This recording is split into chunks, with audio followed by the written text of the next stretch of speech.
believe, but they're the only ones in the top 16 from Pool D. Maybe Seoul caught a break in the beginning of the tournament, fighting through the easiest pool. We got Seoul doing really well. And right now on our screen, we are switching over to a really good noob. And he has that grenade launcher, which we saw Heinz really use for Dynasty last night and absolutely take over this map. Yeah, the grenade launcher, in my mind, has always been the most important weapon on this map. Not because of just how it can be used to kill people, but how it can be used to damage people, scare people away. There you go, you see Ryan Noob using it, double kill right there, saving the arm. And if I'm Seoul, I'm a little scared because Str8 Rippin on this game type is amazing at defense. It's kind of weird to say, but we were watching it earlier. Their game went the full 15 minutes last time because of Str8's ability to stop the opposing team from armor.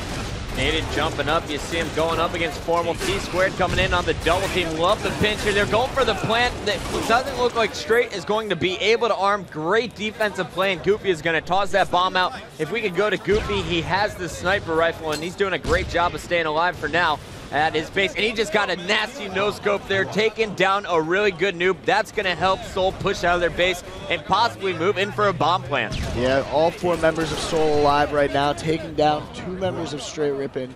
Looks like they're making in, and they're going to start going in for a bomb arm. 1-0 after Str8 Rippin got that early arm. Now you have Goofy pushing in. He's going to try and pick up a no-scope if he sees a player. Don't know if I agree with this, but I guess there's no point of using the DMR if none of your teammates are in position to help. Brink going for a one-on-one against a really good noob. He's going to win that battle, but be taken down by grenades. And now as I look back over to this blue team, Str8 Rippin just seems to be outslaying Seoul once again here in Game 3. And, well, we can see Str8 Rippin has been playing Halo all day. They've had to fight through most of the parlors by this is Seoul's first match of the day, and I really think that might have something to do with the fact that Str8 Rippin, all their DMRs are warmed up, their teamwork is already on point. I wonder if Seoul just hasn't had the time really to warm up their shots yet. We saw the plant from Ryan Noob from Str8 Rippin. Let's see if they can get the detonation. And legit has to get there because they're going for the disarm. They're too late. Seoul unable to disarm this one, and Str8 Rippin now just one bomb plant away from sweeping this series 3-0 against Seoul and advancing to our losers bracket semifinals. That is Naded on your screen in third person with the sniper rifle. We are staying on board with the birthday boy. He turned 21 yesterday. Brian Rizzo from Florida doing a great job here on the main stage, and he is really the most improved player we have seen since Dallas. Yeah, he has been playing out of his mind so far this tournament. Going back to the legit beast mode we're used to seeing from the 2009 seasons. Glad to have him back. Legit and Tsquared, both members of the Str8 Rippin squad that absolutely dominated Columbus back in 2009. So far, they've had a little bit rough time losing their pool to Instinct, and you know, it really seems that since losing their first matchup here, Str8 has really rebounded and performed strongly in the loser bracket finals. These guys definitely a threat to win the entire thing, at least put up a fight in the loser bracket finals if they can get past the winner of Final Boss and Capital Punishment. And Gandhi is still out on the floor. After this match, I think we should give a big rundown of the entire tournament before we get to our winners bracket finals match. I have to agree. I'm sure a lot of viewers out there are wondering where their favorite team is placed in this tournament, and that's what we should definitely do. We got Blaze doing work here, doing some nice headshots, taking down legit, but he's going to be cleaned up by grenades. Meanwhile, we got Naded and Ryan Noob double teaming people bottom middle with beats out. Str8 Rippin just still continuing to put the pressure on Seoul, and it looks like they're doing a better job of singling out individual players from the Seoul squad. Every single time I'm seeing teamwork from Str8 and Seoul being left out to dry. Yeah, it looks like Str8 Rippin is definitely doing a great job of just kind of isolating these Seoul players, using the bait and switch to their the fullest advantage. But the teamwork from Seoul, I'm gonna guess this is their first series. They're probably just not there yet. You know, you at least need maybe an hour, 2 hours of warm-up time to really start clicking as a team.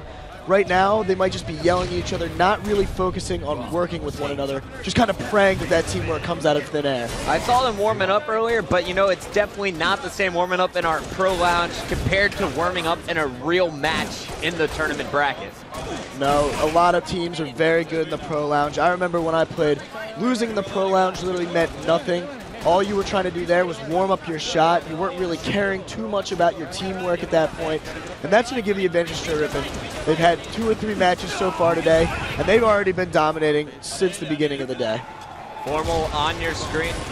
Looks like that is going to be Chris, a.k.a. Blaze, going for the disarm, doing a nice job. I thought he won. Yeah, he got the disarm and decided to toss out the bomb rather than finish that DMR fight. Meanwhile, Goofy was able to clean up the injured players with a big triple kill, and now we have him pushing top gold, where he's going to have a sniper to work with. Str8 Rippin, aware of that sniper, immediately targeting Goofy, dropping his shields, forcing him to back down. Goofy unable to do anything with the power weapons. Str8 just doing a great job to target the biggest threat here from the Soul Squad and immediately take them down. Yeah, the objective play by Str8 Rippin has been so strong in this game, and you see it from players that you're not usually expecting to see.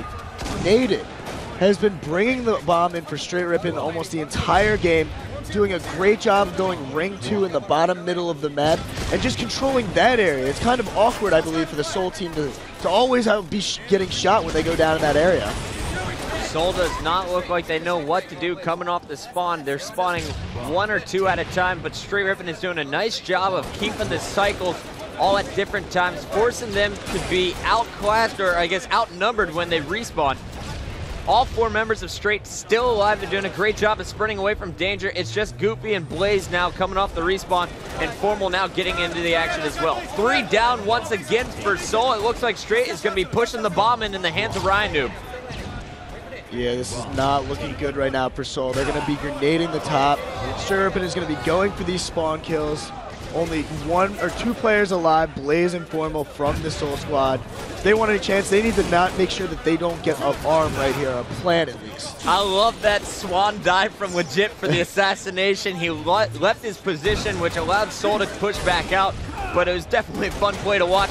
I'm checking out, though, the player I'm most impressed with right now out of Soul is Blaze. He fought out of his spawn, pushed top middle, and the kid is in a great position to help his teammate out. It looked like Form was trying to push that bomb in, but these guys really just need to get some momentum by outslaying Str8 Rippin for 2 spawn cycles. If they do that, I think Str8 Rippin kind of panics when they have 4 down, and I think Soul will have an opportunity to take advantage of it. They only have 5 minutes left in regulation time, and they need to get at least 2 bomb plants to tie it up. Exactly. I'm hoping that Soul starts to become incredibly aggressive during this game. It's kind of weird because usually when we see a team get their back against the wall, when they know they have to arm 2 times in a very short period of time, they start charging. But sometimes that pressure almost is too much for the opposing team to handle.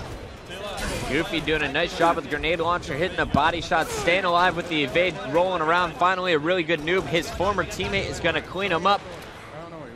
And something very interesting here, Chris, we haven't even talked about this storyline yet. A really good noob left the Soul Squad to join Str8 Rippin for this tournament.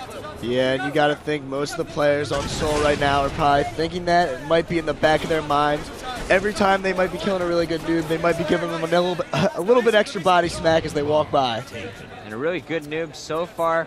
Looks like he made the smart decision. Str8 Rippin is up 2-0 in this series, and they're trying to finish off the sweep. 4 minutes left in regulation time. They have the 3rd final bomb going down in the hands of Legit. He's got it armed. The grenades come in the last second. He had 95% finished. He is going to be taken out, so bomb will not be armed. Formal is now going to be pushing the bomb with the rest of the Soul Squad. Tsquared trying to move into position to cut him off with the grenade launcher. Yeah, and only really 3.5 minutes remain in this game. Soul's going to really need to start picking up the pace and trying to move the bomb in as fast as possible.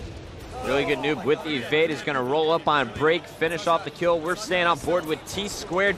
He's got Str8 Rippin tattooed on his bicep, the team captain for the longest time. He is now going to be pushing from down low while the rest of his teammates are going to pinch from up top. Let's see what he does here on the flank coming up behind Blaze. Right there. I don't necessarily know if I agree with that entire sequence of events right there. As soon as Blaze fell down, I believe the T2 should have just kept shooting at him and kept his position. But, you know, right now it seems that he's coming out all of Str8 Rippin alive, picking up a double kill, so I can't really fault him too much. Yeah, and he got a grenade off on a 3rd player, so despite not having immediate results, he did finish 2.5 kills before being killed in that life. I'll take that one. Really good noob with that bomb, trying to keep it alive. Top gold, and we got legit sniping him once again here for Str8. Yeah, Goofy has been the most impressive player so far in Seoul, in my opinion, during this game, because that's the third time I've watched him clear out his base, where I thought it would be a for sure Str8 Rippin push and probably an arm. Goofy picking up clutch double and triple kills the entire game. He's doing a nice job of finishing kills as well, picking off the injured players of Str8 Rippin. But right now we have Tsquared arming the bomb once again. This is the 4th try.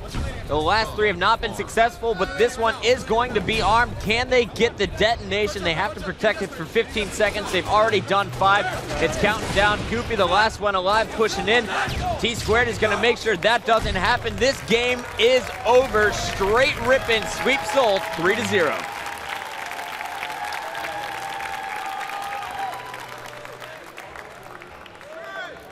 These guys pumped up Columbus, Ohio. Make some noise for Str8 Rippin. And a big round of applause for Seoul. These guys played incredibly well during pool play. They will finish in the top 6, but Str8 Rippin will advance to finish in our top 4. Taking a look in the stats, Tsquared and Legit both dropping +9 with 30 and 29 kills each. Guys, that's it for Shockwave and I up here in the booth. We'll be back at 3:15 with our 2 undefeated teams in the tournament. Instinct is yet to drop a game. Can Dynasty take one from them? We'll find out at 3:15.